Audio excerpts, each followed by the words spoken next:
Hey, pretties, good morning. Hi, happy Wednesday. Hope you guys are off to a great start this morning. I was thinking about coffee chat last night, as I often do the night before, and thinking more about the daily routines that I have in place and some of the questions that I get about clutter and how to deal with organizing around the house. And while I don't feel qualified to speak to this topic because I am not an organizing expert by any stretch of the imagination, I do have a very adverse reaction to clutter. My house has to be tidy and in order or I can't do work. And I've kind of always been this way, but especially since I work from home, it's that much more important to me. Like I can't sit down at my kitchen table and start writing a blog post if the sink is full of dishes, or if I know the bed's not made, or there are just all of these little things, these cues in my environment that I have to have no chaos, things need to be orderly, and I just do my best work that way. So I have some routines that I do have in place that help me conquer clutter around the house, and I want to share some of those with you today. But I just want to say that just like anything else, conquering clutter, staying organized, all of this stuff is a daily discipline, just like, some of the other things that I've been talking to you about with exercising and planning meals and eating healthy and all of this stuff. It's really a daily discipline. And if you do the small steps every day, then you're going to accomplish those overall bigger goals. And it may not feel like it in the moment. It's not fun, but it's kind of one of those things like brushing your teeth. If you're not brushing your teeth every day and you're only going to the dentist every 6 months for a cleaning, there's going to be so much buildup on your teeth and it's just going to be gross and nasty. Well, I look at my house the same way. I mean, granted, I'm not, risking my dental health with my home, but if I wait every 6 months or year or 2 or 3 years to take care of the clutter, then it's just going to be so built up and so overwhelming that you're just not going to want to dig into it.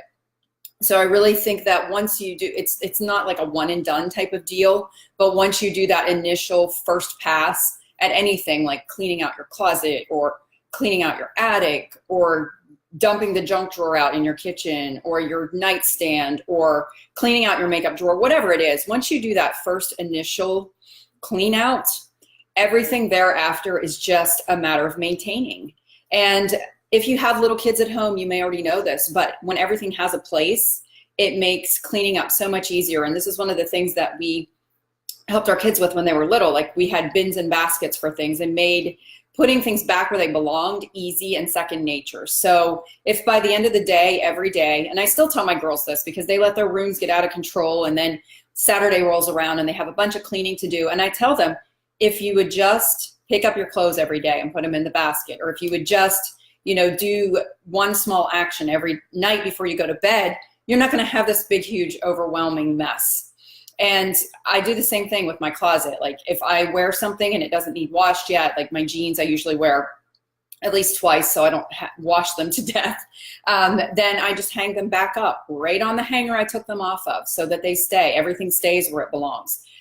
Same thing with my jewelry and accessories. When I take it off, it goes back where it came from.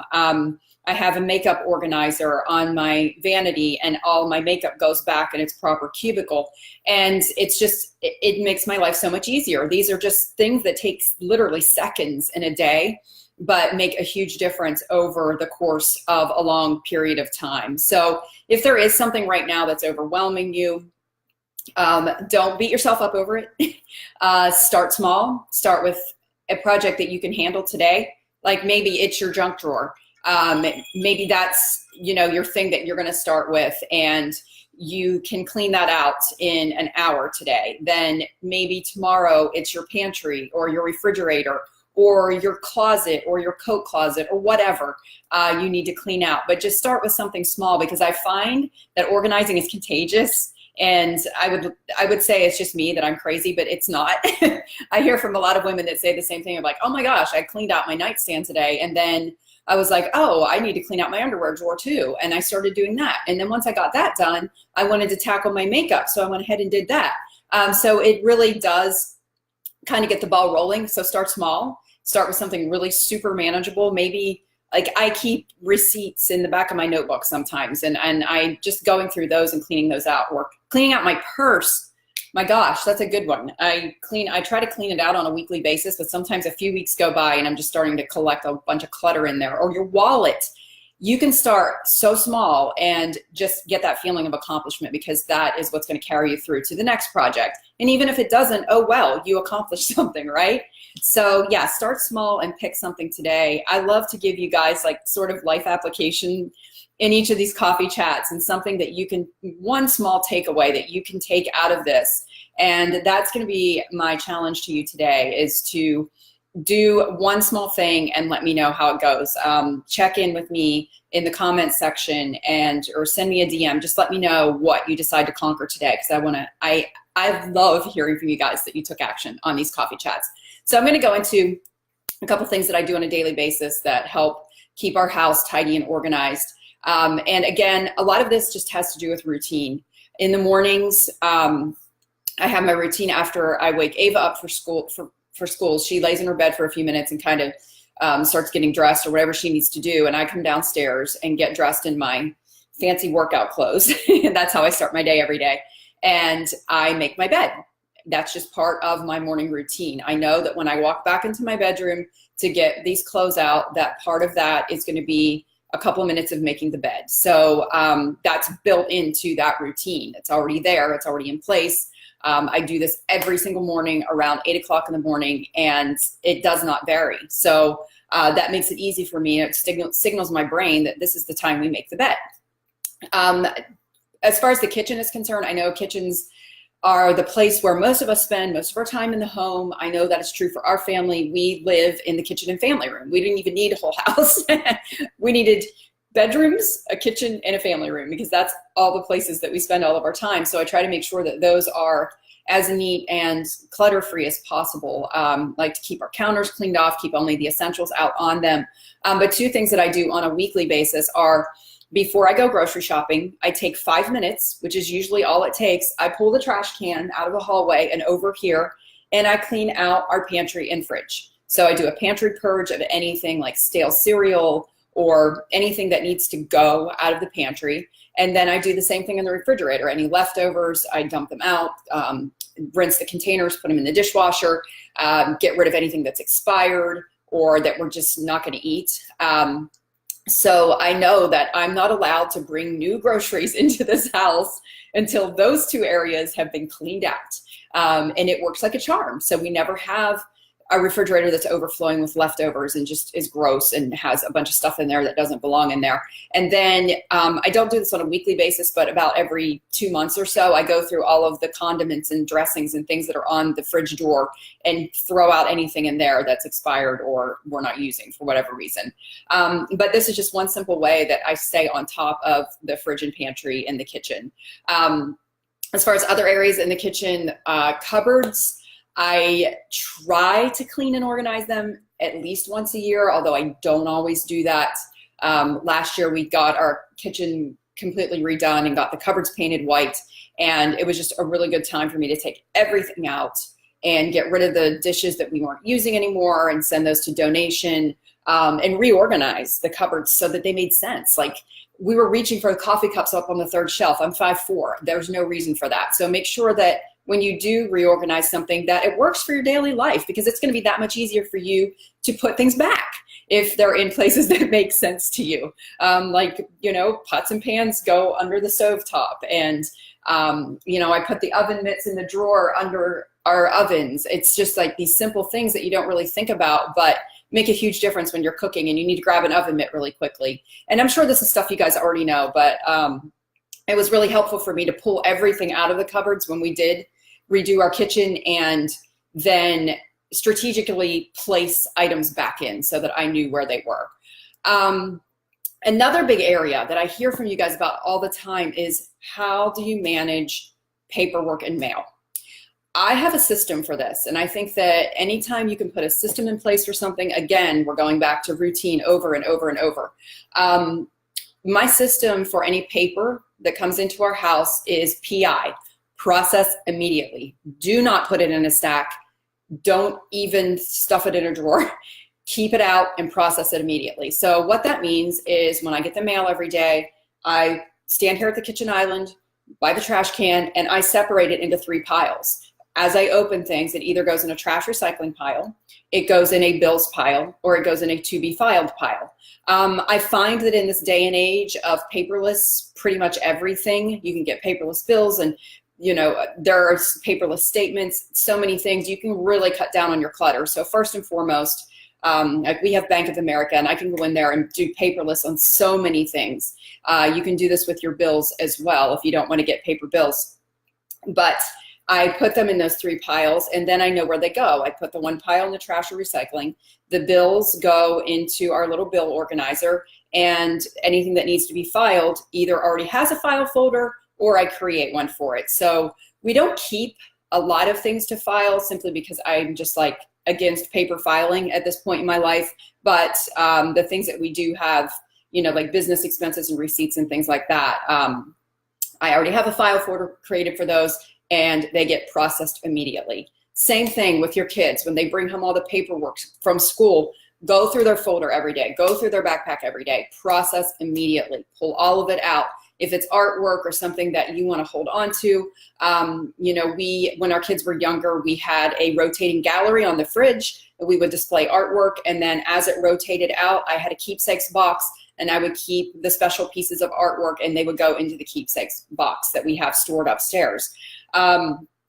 I am going to admit I have a junk drawer. I would show you it, but it's really difficult to get both cameras turned around to show you. We have one junk drawer in our kitchen, and it's on our island. And this is kind of a holding space for anything that I'm not quite ready to get rid of yet. So much like the process that I use when I clean out my closet, I have a holding area for some clothes that I'm just not quite sure what I want to do with.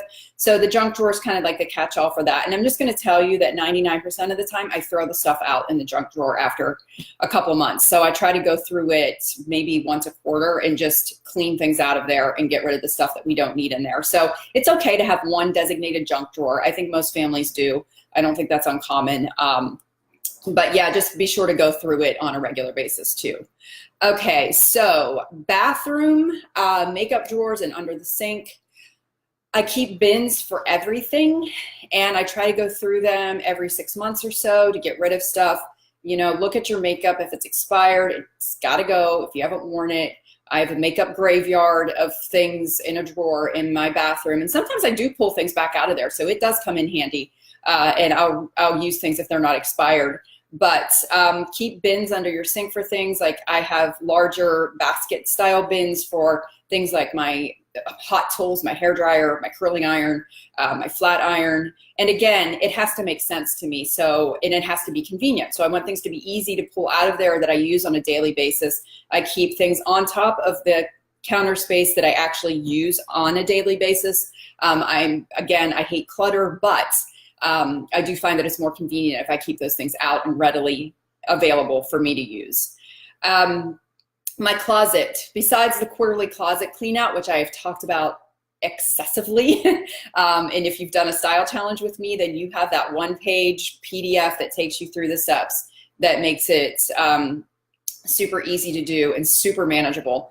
Once you do that big first pass at cleaning out your closet, taking everything out, reorganizing, putting it all back in, and keeping only what you're actually wearing, anything after that should just be a matter of maintenance. And I'm not going to lie, when I get to the end of a season, my closet starts to get in disarray, and something in my mind is like, oh, well, you're going to be cleaning this soon, so you don't need to be as careful about putting stuff back where it belongs. And Craig was even joking with me a couple weeks ago because I was getting ready to switch over for fall, and I was like, oh gosh, my closet. And he's like, yeah, it's getting toward the end of the season, I can tell, because I had just had stuff everywhere in there. But I do use the opportunity of switching my clothes out seasonally to keep my closet clean and keep only in there what I'm wearing. Again, I think that this helps with decision fatigue and overwhelm. When you walk in your closet and you only see the clothes that you're wearing and putting together into outfits, then it just makes it that much easier to get your day started and to pair outfits up together.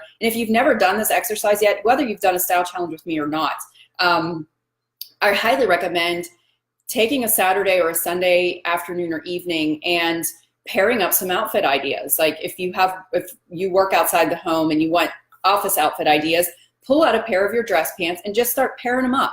Lay them out on the floor, take a picture with your phone, keep them in an album, and then you'll constantly have outfit inspiration. You can do this with casual outfits too. Just take one piece in your closet and pair it up as many ways as possible. It's kind of fun.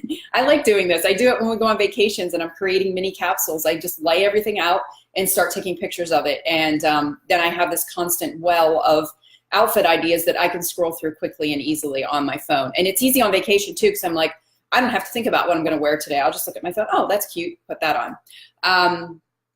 If you take only one thing from this coffee chat today, then always, always, always put everything back in its place once you organize. It's such a simple concept, but I promise you it works like a charm. We did this with our kids when they were younger. This has become a habit for them. You know, I hope this is something that they take into their adulthood when they have their own houses. And although I have visited both of my college students' apartments, and I can say that they probably aren't doing this on a regular basis, but it's okay. I wasn't exactly the neatest person in college either, but it does make it easier for them. Labeled baskets and bins are excellent when the kids are little.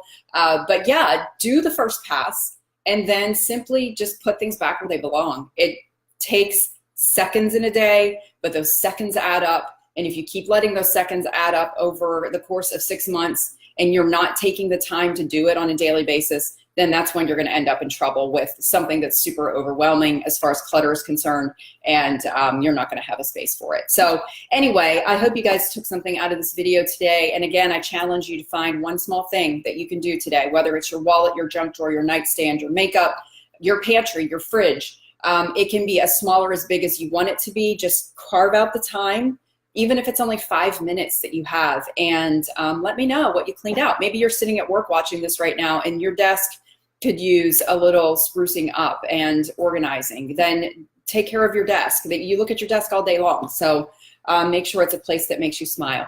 All right, so, and that's really what it's all about. It's about bringing us joy, right? A tidy, clutter-free home, a clutter-free office environment, it brings us joy, it makes us happier, and it makes us be able to live up to our full potential and do our best work. So that's really what it's all about at the end of the day. All right, guys, I hope you can tackle something today and let me know about it, and I will see you back here tomorrow for another coffee chat. Thanks. Bye.